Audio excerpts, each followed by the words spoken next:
Selamat datang, sahabat sunyi, di ruang teduh filosofi diam tempat, di mana kata diramu, setipis kabut, dan makna menetes setenang embun. Hari ini kita akan menelusuri 5 jurus stoik yang tak sekadar memadamkan nyala kebencian, tetapi meredamnya hingga berseminya rasa penyesalan di hati sang pembenci.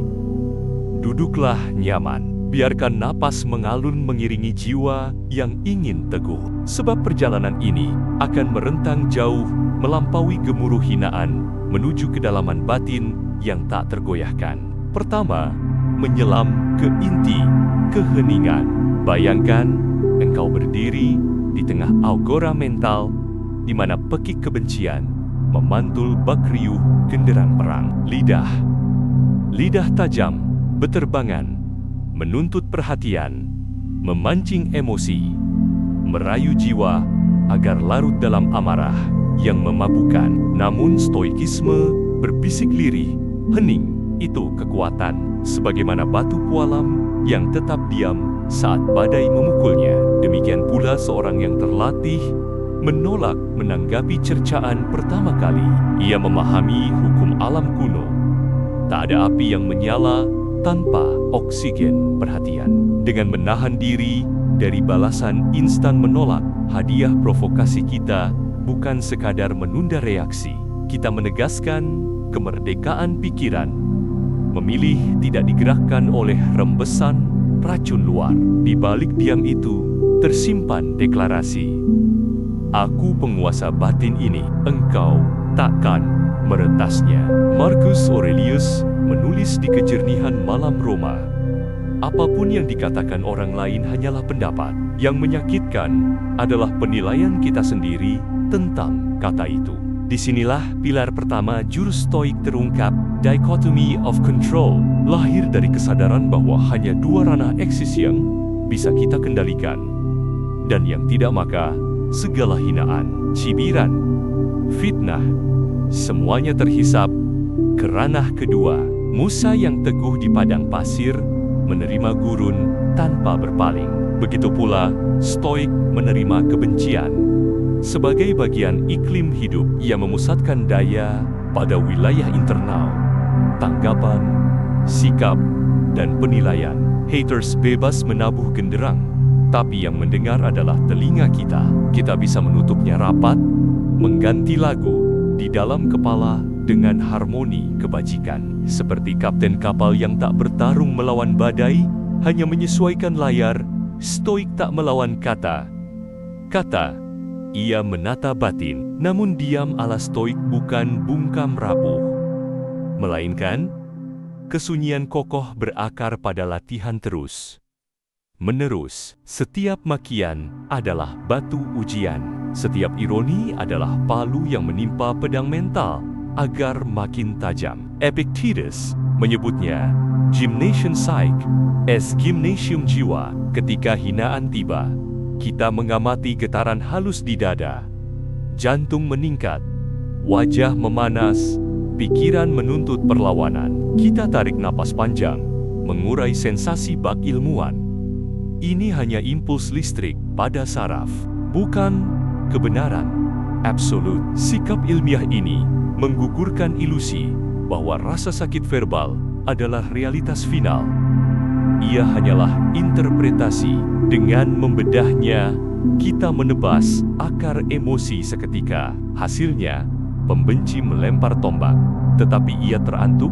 Udara kosong objek yang ingin dilukai telah bergeser ke dalam benteng kesadaran. Dalam keheningan itulah kita menapaki aphelia kesederhanaan tindakan. Stoikisme tidak memuja dramatisasi. Ia memuja maksud jernih. Menyingkir dari hiruk pikuk debat tak berarti pengecut. Itu strategi menukik dalam. Bayangkan ombak tinggi, sang penyelam terlatih tak bertahan di permukaan melawan gelombang. Ia justru menukik di mana sunyi bertahta, arus meluruh.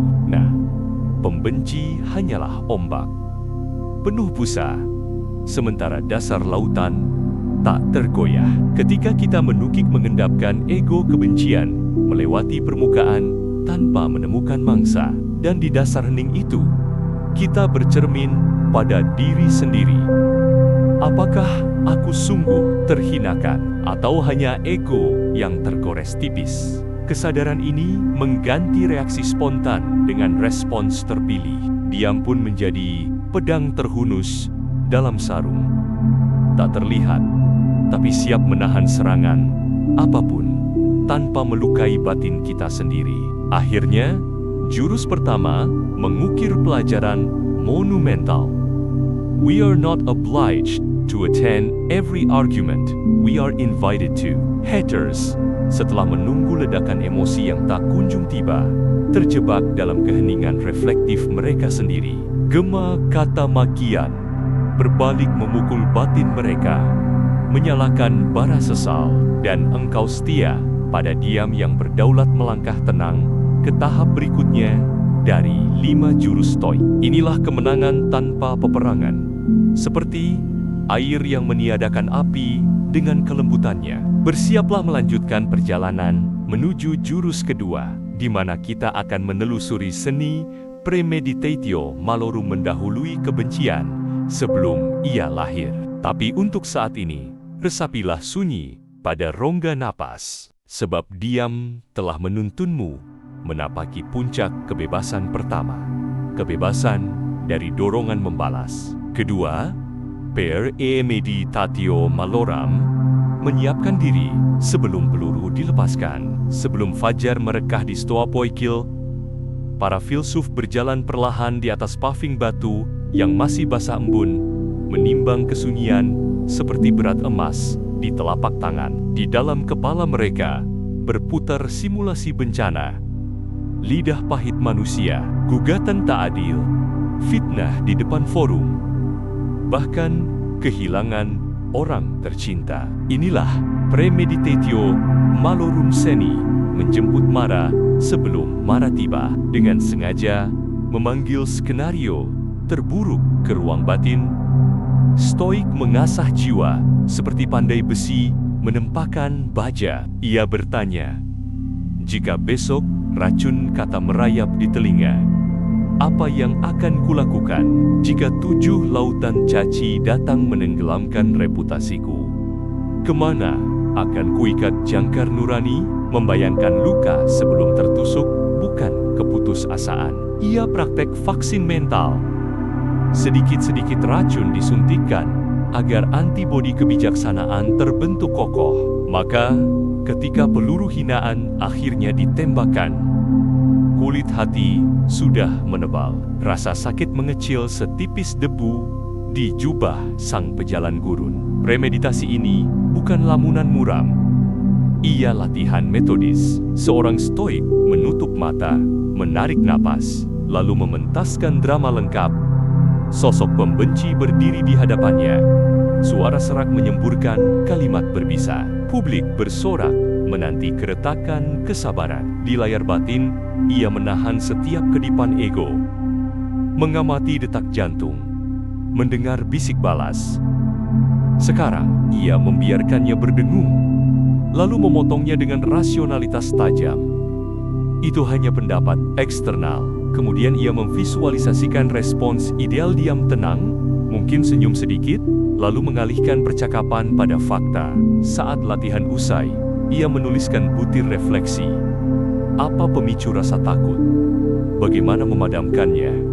Apa nilai yang hendak dijaga? Catatan itu ibarat peta evakuasi kebakaran. Ketika api sungguhan berkobar, kaki tak lagi bimbang. Disinilah jurus stoik kedua, memukul balik pembenci tanpa mengucur darah. Dengan menolak unsur kejutan, kita merampas senjata utama mereka, keputusan kita untuk kaget. Hinaan paling pedas hanya berfungsi bila menusuk sisi buta emosional. Namun jika kita telah meneranginya dengan lampu kesiapsiagaan, pisau itu mengenai perisai, memantul ke tanah tanpa suara. Laksana gladiator yang mempelajari pola serangan lawan sebelum turun arena. Kita memperkirakan jab-jab kebencian tentang penampilan, masa lalu, kesalahan kecil yang dibesarkan, semuanya didaftar, dianalisis, dinetralisir lewat argumen batin. Cemoohan itu memang mungkin benar, tapi bukan esensi diriku. Atau itu murni distorsi fakta. Tak layak kuberi tenaga. Maka, ketika serangan real datang, kita cukup mengeksekusi skrip yang sudah dihafal tanpa drama, tanpa adrenalin sia-sia. Latihan premeditatio malorum juga mengukir simpati paradoksal. Dengan sengaja melihat kemungkinan hinaan, kita menyadari betapa rapuhnya dunia internal sang pembenci. Kita membayangkan latar perih yang mungkin mendorongnya. Mungkin ia dipermalukan di masa kecil, mungkin ia tak pernah belajar memeluk kekecewaan diri sendiri, mungkin ia memproyeksikan luka ke siapapun yang lewat. Kesadaran ini melarutkan sebagian amarah kita, mengganti benci dengan iba halus. Tanpa disadari, jurus kedua sedang menyiapkan panggung untuk jurus kelima, nanti simpatia sadaran, bahwa semua makhluk berenang dalam samudra penderitaan serupa. Tetapi, untuk sekarang, cukup kita pegang pengetahuan sederhana, memahami potensi derita orang lain, mensterilkan hasrat membalas. Bagai dokter yang tak tersinggung saat pasien berteriak, kita melihat kebencian sebagai gejala, bukan serangan personal. Akhirnya, premeditatio malorum menutup latihan dengan ritual penyerahan. Jika semua yang kutakutkan sungguh terjadi, apakah aku tetap bisa hidup selaras kebajikan? Jawaban stoik selalu ya, sebab ukuran kebahagiaan bukan bebas masalah, melainkan setia pada nilai meski ditempa masalah. Pembenci bisa menyesal karena gagal merusak keteguhan itu. Ia menabur racun, namun panennya hanya kagum terbungkam. Sementara kita selesai merenung, membuka mata ke fajar baru, mengenakan baju keberanian yang telah lama dijahit di malam-malam antisipasi. Jurus kedua pun selesai, dikuasai kulit batin mengkilap, potensi luka diredam sebelum berdarah. Kini waktunya melangkah ke jurus ketiga, amor fati, seni mencintai segala kenyataan, termasuk kebencian itu sendiri. Hembuskan napas dalam, dan bila engkau siap, ketik kita menyelam lebih jauh ke lautan kebajikan tanpa dasar. Ketiga, amor fati, menjadikan celaan sebagai bahan bakar kebesaran. Cobalah memandang gurun di saat matahari tegak di zenit. Pasir membara, fata morgana berpendar. Seakan seluruh jagat berkonspirasi menelan langkah. Bagi orang awam, pemandangan ini kutuk berat. Bagi stoik, ia kesempatan menyapa takdir. Inilah jantung amor fati mencintai. Kenyataan persis sebagaimana adanya, termasuk kebencian, fitnah, dan penghinaan. Kita tak sekadar mentoleransi musibah. Kita merangkulnya seperti saudara hilang yang pulang membawa kabar pahit. Namun jujur, ketika lidah pembenci menorehkan gurat luka, kita menahan tatapan, lalu bertanya lembut, apa yang engkau antarkan padaku kali ini, wahai Fatem? Dengan menerima setiap serpih alokolog sebagai bahan bakar kemuliaan, jiwa menjelma tungku alkemis yang mengubah racun menjadi penawar, sampar menjadi balsem, kebencian menjadi kebijaksanaan. Seneca pernah berseru, api menguji emas, kemalangan menguji manusia berani. Kebencian dalam kerangka amor fati adalah kobaran yang menelanjangi kandungan logam kita. Emas murni tak lapuk, besi tak tersamar. Panas justru memisahkan kotoran dari kemilau. Saat hinaan membakar reputasi, kita bertanya, apakah reputasi menjadi sumber harga diriku? Ataukah integritas? Jika reputasi runtuh, namun integritas tegak, maka kebencian baru saja mengikis ilusi dan mengungkap inti kemurnian. Maka stoik mengucap syukur, bukan karena dipuji, melainkan karena diuji. Orang yang mencintai nasibnya memeluk lawan seakan sahabat lama. Tiap serangan adalah surat kabar dari semesta, memberitahu area batin mana yang masih butuh perkuatan. Ia membacanya tanpa getir, merevisi rencana latihan jiwa, lalu melangkah tenang. Namun Amor Fati bukan fatalisme pasif. Ia seni kokreasi, mencintai takdir, berarti berdansa dengannya.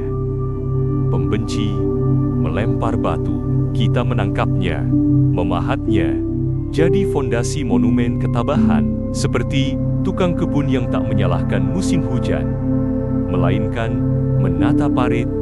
Stoik tak menuding keadaan, ia menstruktur respons. Kita menulis buku dari luka, menabur humor di permukaan cemooh, mengubah ejekan menjadi slogan kekuatan.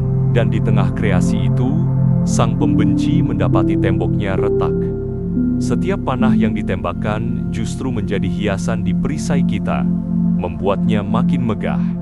Disinilah penyesalan lahir. Mereka melihat diri terjebak siklus merusak, sementara target kebencian tumbuh subur.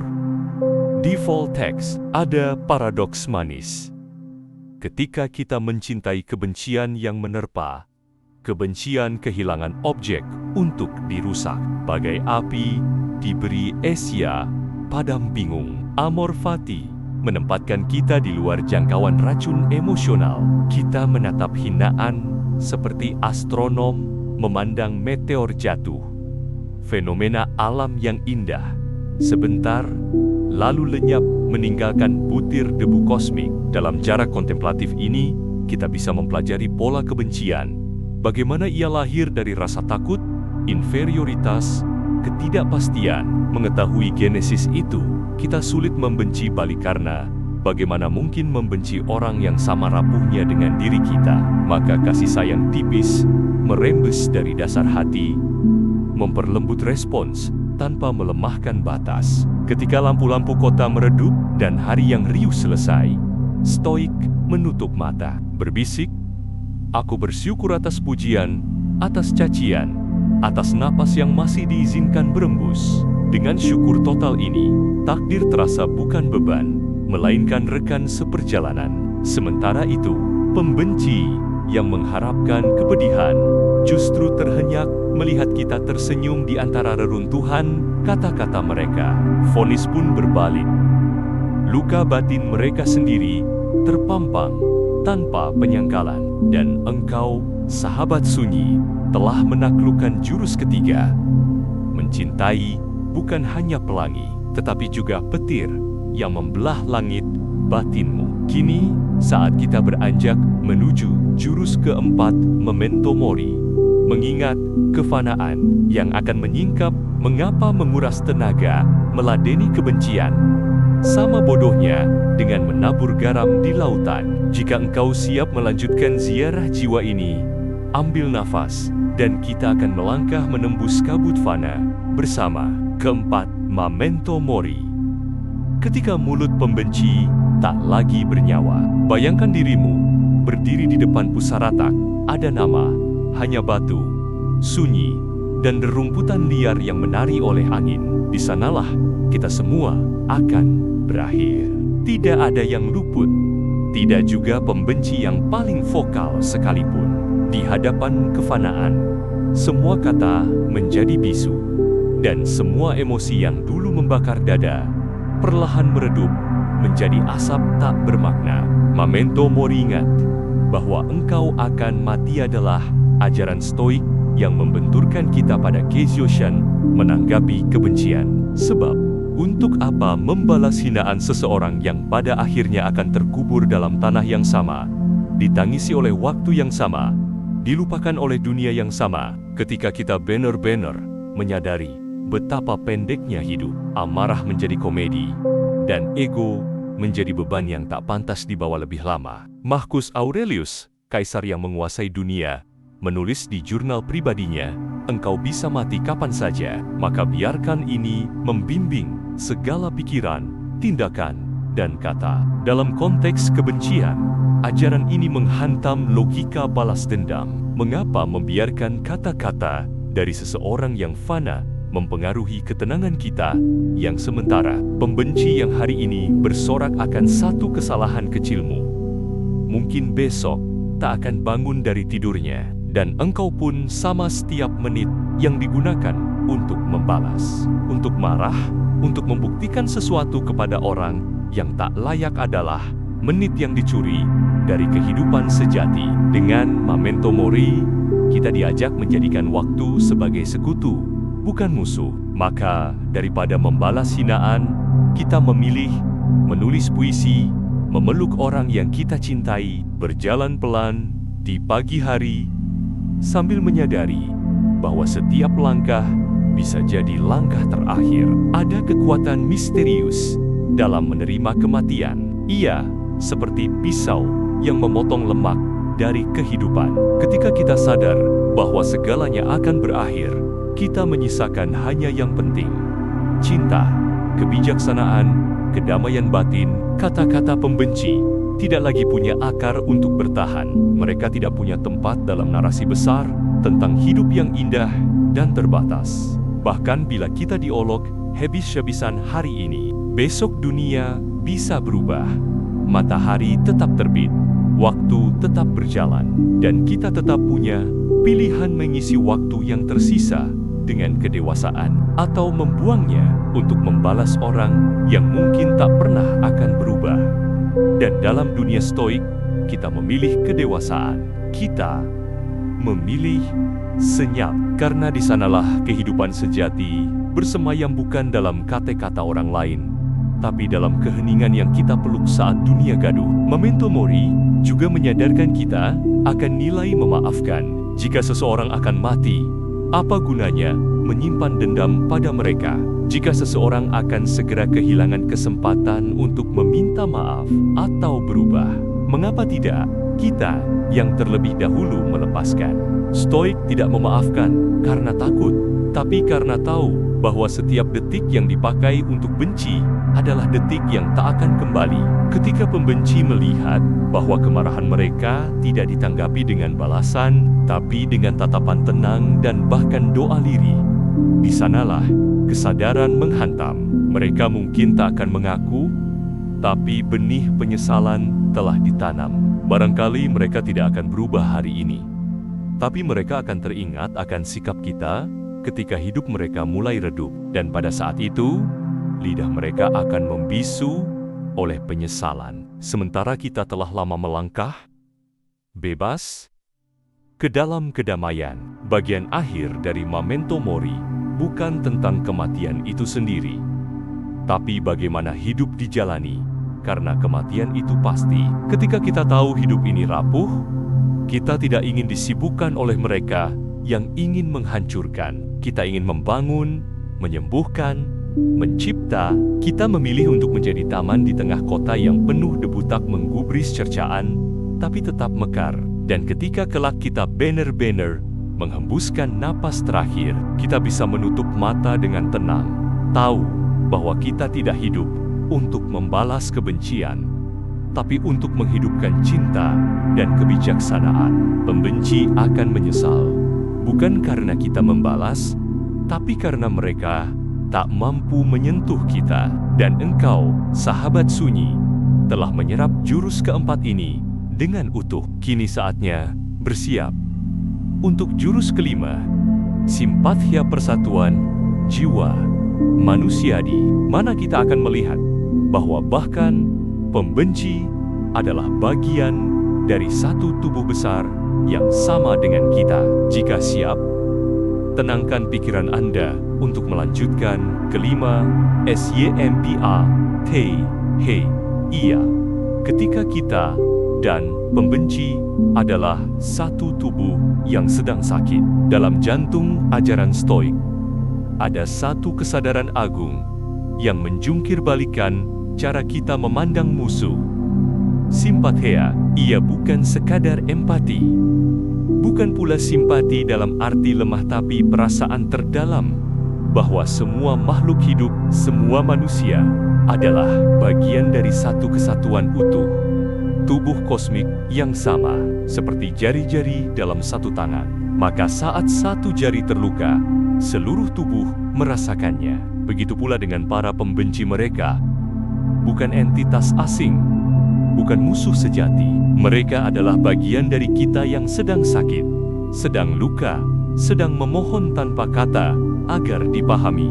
Dalam cahaya simpatia, kita tidak lagi bertanya, mengapa dia membenciku? Melainkan, bagian manakah dari kehidupan bersama ini yang sedang merintih lewat kebenciannya? Sikap ini tidak meniadakan batas, tapi melembutkan garisnya.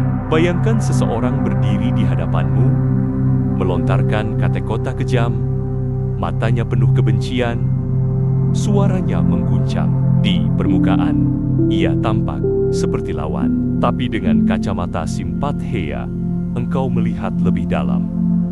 Masa kecil yang mungkin dipenuhi teriakan, orang tua yang mungkin tak pernah mendengar, kegagalan yang tak pernah sembuh, luka batin yang disembunyikan di balik topeng keangkuhan. Maka, kebencian itu bukan berasal dari kejahatan murni, tapi dari luka yang tak sempat dirawat.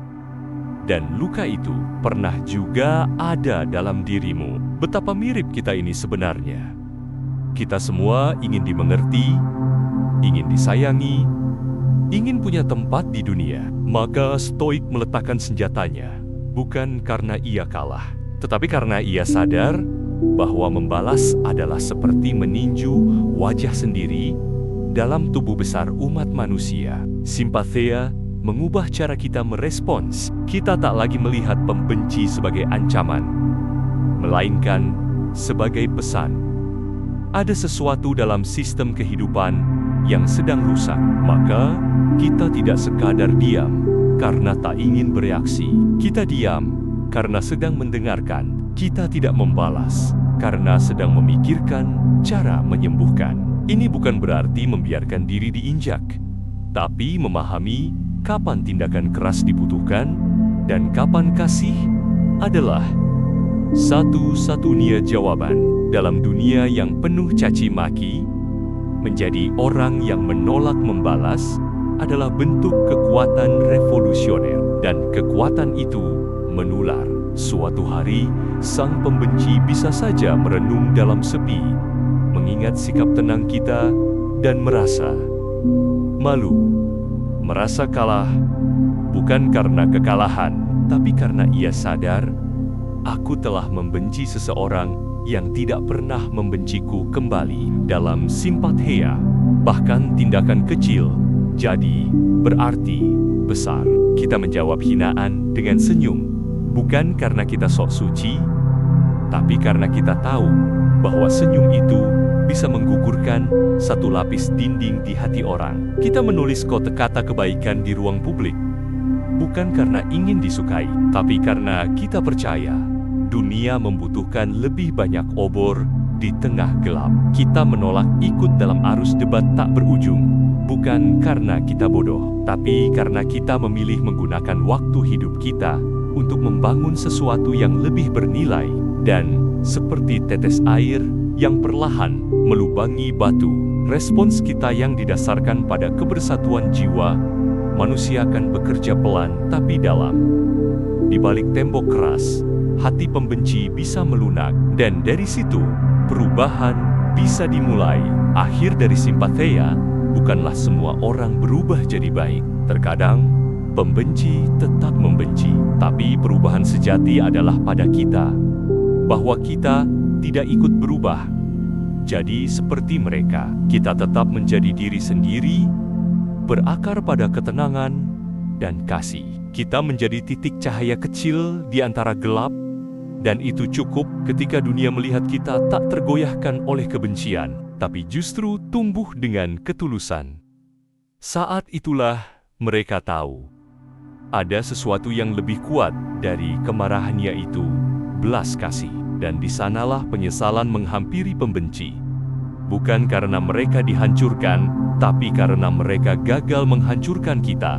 Jurus kelima telah tertanam. Engkau, sahabat sunyi, kini telah menguasai seni tertinggi dari stoikisme dalam menghadapi pembenci. Tapi perjalanan belum selesai. Masih ada 2 jurus terakhir virtues, dan logos.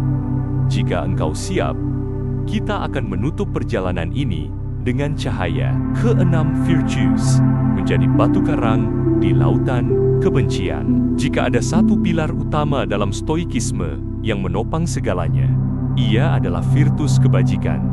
Dalam dunia yang riuh dengan opini, amarah, dan pujian semu, virtus adalah kompas sejati yang tak bergetar. Ia bukan sekadar berbuat baik. Virtues adalah memilih hidup dengan prinsip. Bahkan ketika badai menghantam, seorang stoik tidak hidup untuk menyenangkan orang lain atau menyuapi ego pribadi. Ia hidup untuk kehormatan batin yang tak terlihat, tapi terasa. Maka ketika kebencian datang, ketika caci maki menghujani dari segala arah, virtus menjelma batu karang diam, tak bergeming, menjadi tempat perahu karam, menjadi tempat nelayan berteduh. Dan ketika air surut, kebencian pun pergi tanpa meninggalkan bekas di batu. Itu karena ia tak pernah mampu menggerusnya. Pembenci akan terus mencoba menebak titik lemahmu. Mereka akan main kari-kari, celah dari masa lalu, kesalahan kecil, atau bahkan mengarang cerita. Tapi virtues membuatmu kebal. Ia melatihmu berkata, silakan hina, silakan sebar cerita. Aku akan tetap melakukan yang benar. Dunia mungkin tidak akan berpihak. Banyak yang akan percaya pada suara terbising. Seorang stoik tahu, popularitas bukan tujuan, tapi prinsip. Dalam virtues, engkau tidak berlari dari kebencian. Engkau berdiri di tengahnya, menatapnya lurus, dan berkata, aku tidak takut padamu, karena aku hidup selaras dengan kebenaran. Dan kebenaran itu, lambat laun, akan berbicara sendiri, lebih nyaring dari semua fitnah, lebih abadi dari semua cemooh. Virtues juga adalah ketegasan lembut. Ia tahu kapan diam, kapan bersuara. Seorang stoik tidak mencari konfrontasi, tapi tidak pula lari dari tanggung jawab. Ketika kebencian menyentuh orang-orang di sekeliling, ketika ketidakadilan melukai sesama, virtues menggerakkan stoik untuk bertindak tanpa benci, tapi dengan kekuatan. Dan pembenci yang berharap kita lemah akan dibuat takjub oleh kekuatan yang tidak meledak, tapi kokoh. Mereka berharap balasan emosi, tapi mendapatkan integritas. Mereka menanti kehancuran, tapi justru melihat seseorang yang semakin jernih, semakin kuat, dan semakin membingungkan. Itulah kekuatan virtues. Ia tak bisa ditebak, karena ia tidak bermain dalam arena ego. Dalam jangka panjang, virtues menghasilkan sesuatu yang tidak bisa dibeli oleh uang atau pujian. Kehormatan batin. Saat malam tiba dan suara dunia meredup, seorang stoik bertanya pada dirinya sendiri, apakah aku telah berlaku sesuai dengan kebajikan hari ini? Jika jawabannya ya, maka tak peduli betapa kerasnya dunia mencerca, jiwanya tetap tenang. Dan di sisi seberang, para pembenci yang terus-menerus mengorbankan nilai demi sensasi akan dihantui oleh sunyi yang berbeda. Sunyi kosong. Sunyi karena tahu mereka telah membuang waktu hidupnya untuk menjatuhkan orang yang tak bisa dijatuhkan. Dan di sanalah penyesalan mengendap dalam bentuk paling menyakitkan. Mereka tahu bahwa mereka kalah bukan oleh kekuatan, tapi oleh kebaikan. Kini, engkau telah mengerti bahwa untuk membungkam mulut pembenci, kita tidak perlu suara keras. Kita hanya butuh virtue. Kebajikan sejati adalah jawaban paling kuat bagi segala bentuk hinaan. Ia tidak perlu diumumkan, karena ia bersinar bahkan dalam diam. Dan ketika dunia mulai memperhatikan siapa yang tetap berdiri dengan tenang di tengah badai, semua mata akan berbalik bukan pada pembenci, tapi padamu. Sebab engkau telah menjadi batu karang yang tak tergoyahkan. Jurus keenam telah engkau kuasai. Kini, sahabat sunyi, kita akan memasuki jurus terakhir, yang mengikat semua menjadi satu. Logos akal semesta, suara alam yang berbicara melalui kebijaksanaan. Jika engkau siap untuk menutup perjalanan panjang ini dengan kemuliaan yang utuh, ucapkan, "Saya bisa." Ketujuh logos. Ketika semesta berbicara melalui kebijaksanaanmu, di inti terdalam filsafat stoik, di bawah segala latihan batin, di atas segala kebajikan dan diam, mengalirlah satu prinsip tak tergoyahkan. Logos akal semesta, benang halus yang menenun, segalanya menjadi kesatuan. Logos adalah tatanan alam. Hukum batin yang tak tertulis, suara agung yang berbisik lewat dedaunan, lewat nyeri, lewat kebencian, bahkan lewat keheningan. Seorang stoik sejati hidup selaras dengan logos. Ia tidak melawan alur, ia mendengarkan. Dan ketika pembenci datang, ketika dunia tampak tidak adil, stoik tak bertanya, "Mengapa ini terjadi padaku?" Melainkan, "Apa yang logos sedang ajarkan padaku melalui ini?" Dengan begitu, setiap hinaan berubah jadi pesan, setiap luka menjadi huruf dalam kitab besar alam semesta. Dan engkau, sebagai pembacanya, akan tahu bahwa tidak ada yang sia-sia. Ketika engkau hidup di bawah naungan logos, engkau tidak lagi goyah oleh pendapat orang. Sebab suara semesta jauh lebih megah daripada teriakan manusia. Engkau mendengar irama yang lebih dalam daripada sekadar pujian dan cercaan.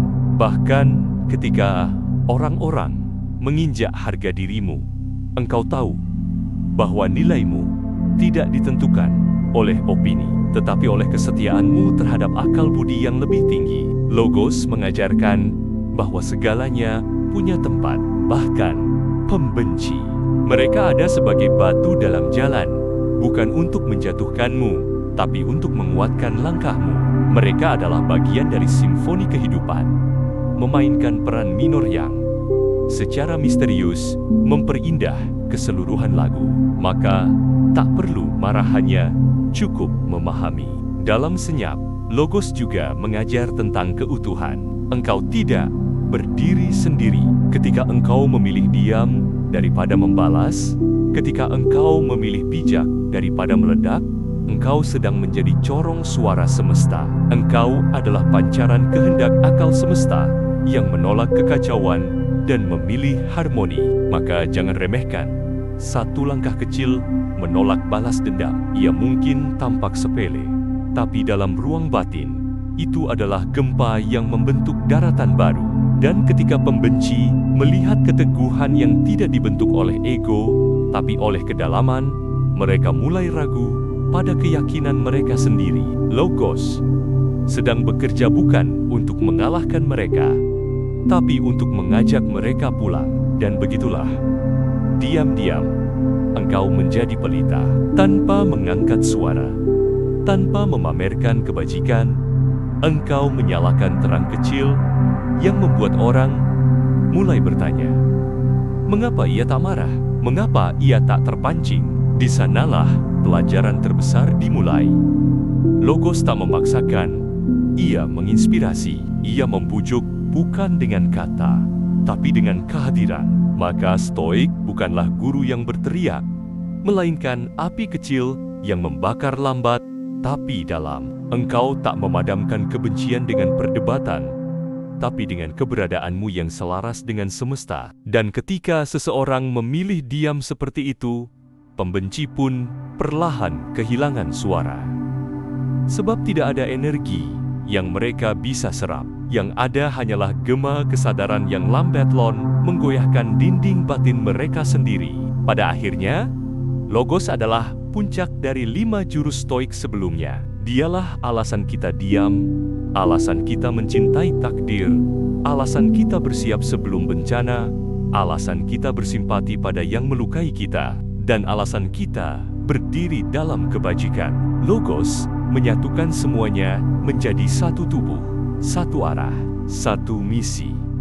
Hidup bukan untuk menghindari kebencian, tapi untuk mengubahnya menjadi cermin agar kita melihat betapa kuatnya kita menjadi manusia sejati.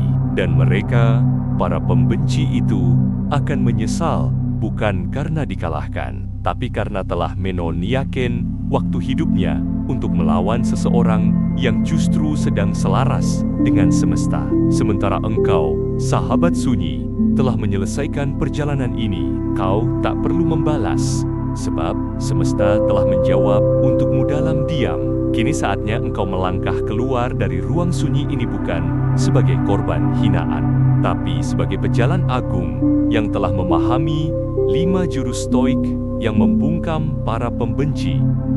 Diam adalah senjata, antisipasi adalah kekuatan, penerimaan adalah keteguhan, simpati adalah cahaya, kebajikan adalah perisai, dan akal semesta adalah kompasmu.